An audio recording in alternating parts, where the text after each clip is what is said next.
কবিতার নাম পরিচয়। লেখক মিজানুর রহমান সাগর। আমার কাছে যা কিছু ছিল সবই দিয়েছি ঢেলে, মাটিতে যেমন মিশে পানি নিজের অস্তিত্ব ভুলে। সেই মাটিতে ফসল ফলায় গ্রামের কৃষক চাষি, ফসল পেয়ে তাদের মুখে স্বর্গ সুখের হাসি। তখন কিন্তু সস্তা পানি থাকে না কোনো দাম, তারা বলে ফসল ফলাতে ঝরিয়েছি দেহের ঘাম। পানি ছাড়া মাটির বুকে ফসল ফলে না ভাই, এই কথাটি আমরা মানুষ দিব্যি ভুলে যাই। পানি আছে বলে জগতে টিকে আছে প্রাণ, গাছের শাখায় সবুজ পাতা ফুলের বুকে গ্রাণ। এ পৃথিবীর 3 ভাগ পানি, 1 ভাগ হলো মাটি, লোকের মুখে শুনেছি এটা জানি না ভুল না খাঁটি। পানির অপর নাম জীবন, গুণীজনেরা বলে এই কথাটি বোকা চালাক সবার হিসাবেই মিলে।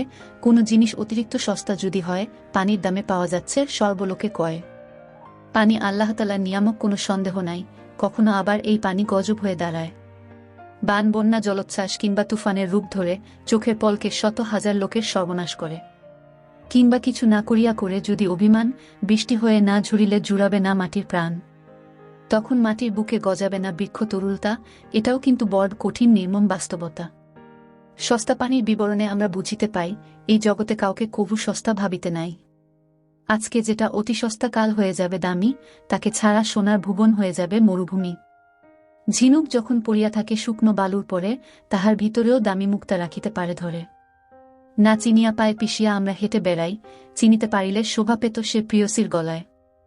সোনাকে যেমন তামা ভাবিলেই বদলে যাবে না সেটা, প্রাণ নেই বলে তাদের প্রাণে লাগে না কোনো ব্যথা। নর্দমাতে ফুটেছে গোলাপ, তাহাতে কি গন্ধ নাই, তুমি তাহাকে চিনতে পারোনি তাতে কি আসে বাজায়।